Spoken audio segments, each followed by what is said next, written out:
بسم الله بسم الله الرحمن الرحيم الحمد لله رب العالمين وصلى الله وسلم على رسول الله وعلى آله وصحبه أجمعين. Donc après cette interruption inopinée, nous reprenons, je sais même plus où est-ce qu'on s'était, au mariage, il me semble, avec Maïmouna. Je sais plus si c'était avec Safia ou Maïmouna.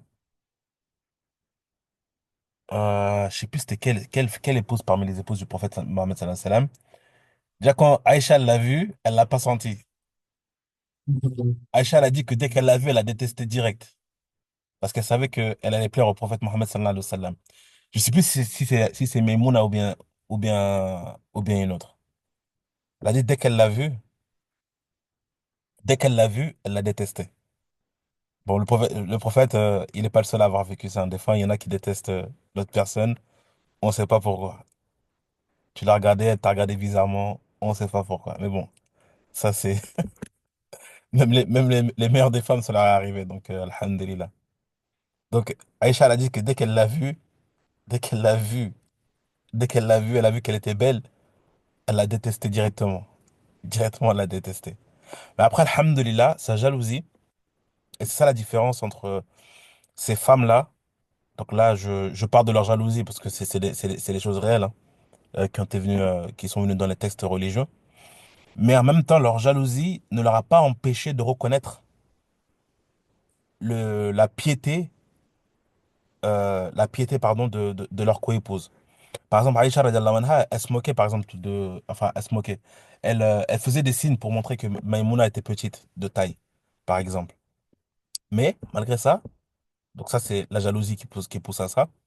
Mais malgré ça, après, là, je parle de ces histoires-là, mais c'était pas que ça, hein. C'était pas que des co-épouses qui se tiraient dessus, etc. Non, alhamdoulilah, il y avait de bons moments.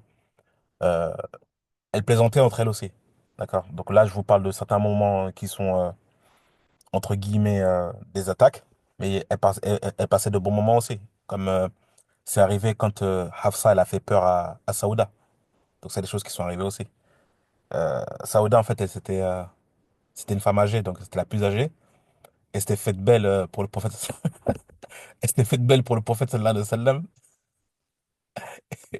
L'hist- L'histoire, vous la chercherez, Inch'Allah. Je vais pas vous la raconter, vous la chercherez.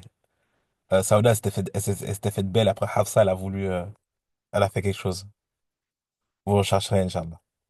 Et donc, comme je disais, leur jalousie ne leur a pas empêché de reconnaître la piété de l'une et de l'autre. Et elles ne s'enfonçaient pas quand il s'agissait de religion. Et donc, comme on a dit, cette jalousie entre femmes, entre épouses, elle est naturelle.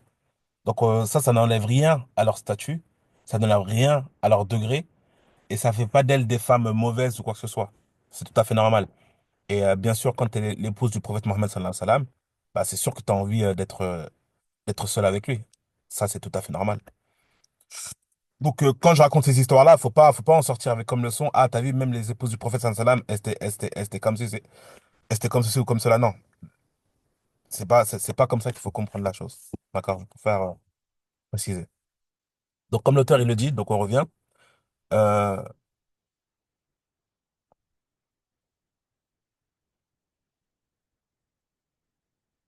Donc, son dernier mariage fut avec.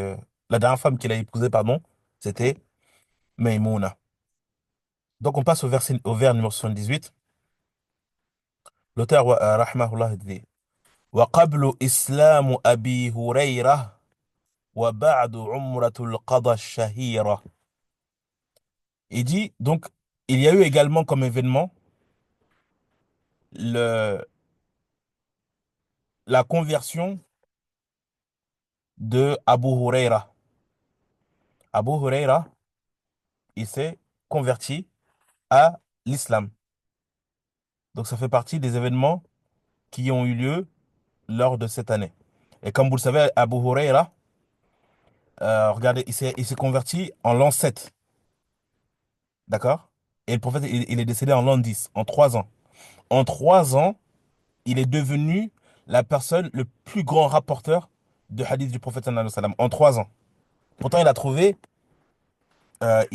pardon, des compagnons qui sont convertis bien avant lui, qui étaient musulmans bien avant lui, mais il a su rattraper entre guillemets, son, son retard. D'accord? Donc là, tu comprends aussi que c'est pas parce que tu viens de te convertir ou bien que tu viens d'emprunter l'istiqama, la droiture, que tu ne peux pas rattraper ton retard.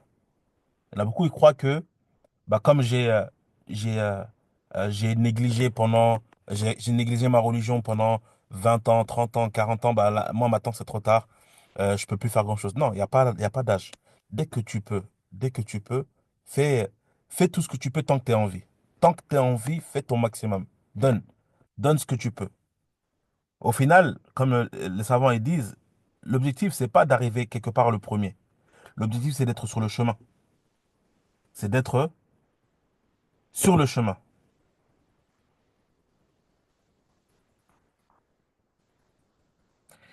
Le vrai nom de Abu Huraira, c'est Abdurrahman ibn Sakhr. Donc Abu Huraira, c'était une kunya. Son vrai prénom, c'est Abdurrahman ibn Sakhr. Abdurrahman ibn Sakhr.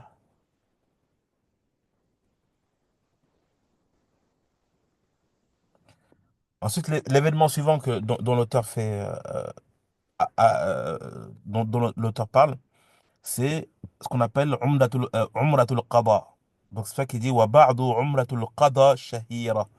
Donc par la suite, le prophète sallam accomplit la célèbre Umratu al-Qada. Donc c'est ce qu'on appelle la Umrah de compensation. Qu'est-ce que c'est? Comme vous vous souvenez, l'année dernière, enfin l'année dernière, la sixième année, le prophète a été empêché de faire la Umrah. Et Quraysh, ils lui ont donné jusqu'à l'année suivante pour faire la Umrah. D'accord? Donc il est parti à ce moment-là. Il s'est rendu à ce moment-là donc à la septième année, pour accomplir sa Umrah. Donc c'est pour ça qu'il parle de la Umrah de compensation. C'est pour compenser la Umrah qu'il n'a pas pu accomplir l'année précédente. C'est pour compenser la Umrah qu'il n'a pas pu accomplir l'année précédente.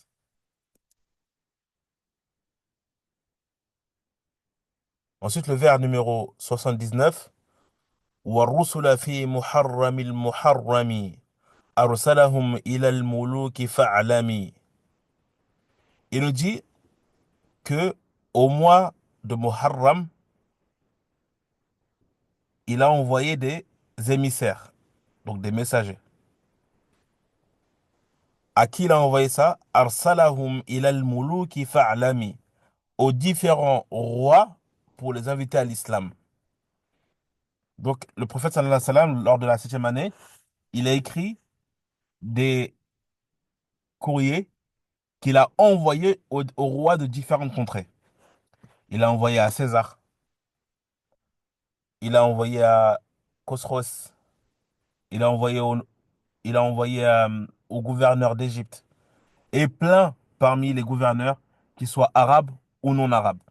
Il les a appelés tous au même message qui est adorez Allah et éloignez-vous de tout ce qui est adoré en dehors de lui et vous réussirez. Le vers numéro 80, l'auteur nous dit Wa uhdiyat mariyatul qibtiyya. Ça, c'est le dernier événement majeur de cette année, donc de l'année 7. C'est le cadeau ou bien le don de Maria al-Qibtiyya, le fait qu'on lui ait donné Maria la Copte. C'est le gouverneur d'Égypte qui lui a offert Maria, pardon, al-Qibtiyya, comme cadeau au prophète Mohammed sallallahu alayhi wa sallam. Lorsqu'il a reçu la lettre, donc le gouverneur, donc la lettre qui l'invitait à rentrer en islam, euh, il a envoyé, il a donné, pardon, des cadeaux à l'émissaire du prophète Mohammed sallallahu alayhi wa sallam afin qu'il retourne avec. Et fait partie des cadeaux qu'il lui a offert Maria. D'accord? Maria al-Qibtiyya. Et donc, elle a fait partie des femmes qui étaient dans sa propriété. Et le prophète sallallahu alayhi wa sallam avait des rapports intimes avec elle sans qu'elle ne fasse partie de ses épouses. Donc, elle faisait partie de ses épouses, elle ne faisait pas partie de ses épouses, elle faisait partie des femmes servantes avec qui il pouvait avoir il pouvait consommer. D'ailleurs, pour l'anecdote, quand vous revenez à la sourate At-Tahrim, l'interdiction, euh, donc Allah Azza wa Jal, il dit, il interpelle le prophète sallam, il dit, Ya ayyuhan nabiyyu, lima tuharrimu ma ahallallahu laka tabtaghi mardata azwajik wallahu ghafurur rahim. Ô toi le prophète, pourquoi tu t'interdis ce que Allah t'a permis? Tu recherches à travers cela l'agrément de tes épouses. Allah est certes pardonneur et miséricordieux. Certains savants disent que la révélation, la cause de révélation de cette sourate, donc qui est la sourate l'interdiction, donc c'est la sourate numéro 60, je sais plus 60 combien, 64, 3, je sais plus. Vous chercherez. Ils disent que la cause de révélation de cette sourate, c'est que le prophète sallallahu alayhi wa sallam avait eu des rapports intimes avec Maria le jour de Hafsa, dans la chambre de Hafsa, sur le lit de Hafsa. Et lorsque Hafsa a surpris cela, elle a mis le prophète sallallahu alayhi wa sallam dans la gêne. Donc elle l'a vu et elle a dit, tu me fais ça le jour, donc mon jour, dans mon lit, dans ma chambre.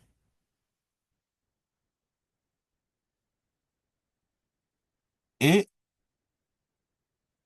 le prophète avait voulu que cela ne se sache pas, que ça reste entre elle et lui. Mais Hafsa a quand même euh, rapporté l'information à Aïcha radiallahu anha qui était son amie. Donc elles étaient co-épouses, mais en même temps très proches. Allah Azza wa Jal, il a éduqué les épouses du prophète Mohammed sallallahu alayhi wa sallam, entre autres Aïcha et Hafsa, dans le fait d'avoir voulu mettre le prophète sallam dans la gêne.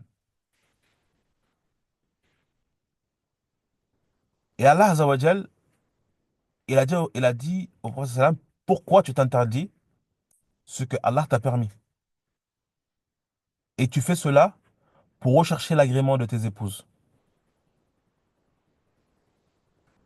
Parce que le prophète sallam, il s'est juré de ne plus l'approcher, de ne plus approcher Maria. D'ailleurs, dans cette histoire, il y a deux versions.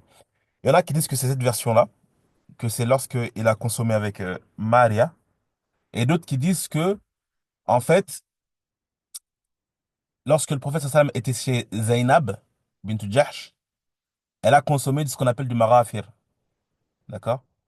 C'est un espèce de mélange de miel, etc. Et le prophète sallam détestait dégager des odeurs. Et Hafsa aurait dit que le prophète sallam aurait sous-entendu que le prophète sallam dégageait quelque chose. Mais elle l'a pas dit clairement. Elle l'a pas dit clairement, mais le prophète sallam, il a entendu, ça l'a gêné. Elle l'a pas dit clairement, c'est-à-dire, elle l'a sous-entendu. Elle a sous-entendu que le prophète sallam dégageait une odeur de sa bouche. Et ça a mis le prophète sallam dans la gêne et il s'est interdit le miel. Donc il y en a qui disent que, donc le marafil, il y en a qui disent que c'est cette histoire-là, l'histoire du marafil, et d'autres qui disent que non, c'est pas l'histoire du marafil, que c'est l'histoire de quand le prophète sallam il a consommé avec Maria. Et d'autres qui disent que non, peu importe l'histoire, que ces deux histoires, que ça peut être ces deux histoires-là. D'accord? À la couleur, nous, ce qui nous importe, peu importe l'histoire, c'est que les épouses, par la suite, elles sont repenties de leur acte. Parce que elles ont poussé le prophète sallam à s'interdire quelque chose qui lui était permis à la base. Le fait de consommer avec des femmes esclaves, des femmes qui sont parmi leurs servantes. Donc, un homme musulman, il peut consommer avec ces femmes-là, même s'il n'y a pas de contrat de mariage. À plus forte raison lorsqu'il s'agit du prophète Mohammed sallallahu alayhi wa sallam.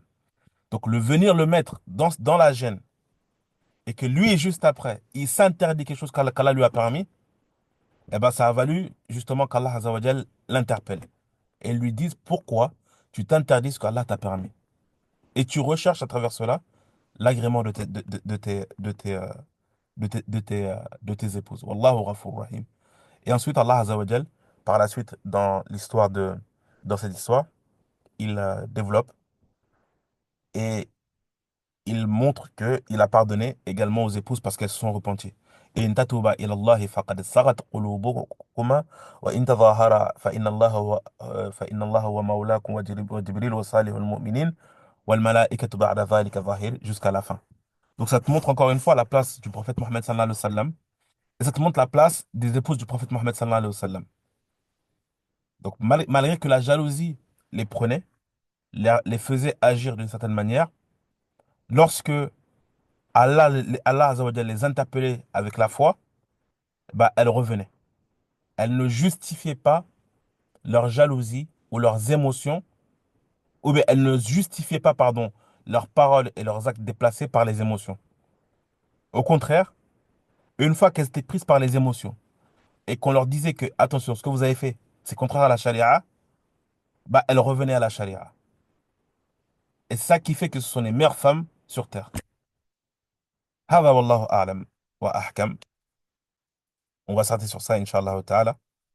Et la semaine prochaine, bi'idhnillahi ta'ala, euh, on poursuivra à partir de, des événements de la huitième année.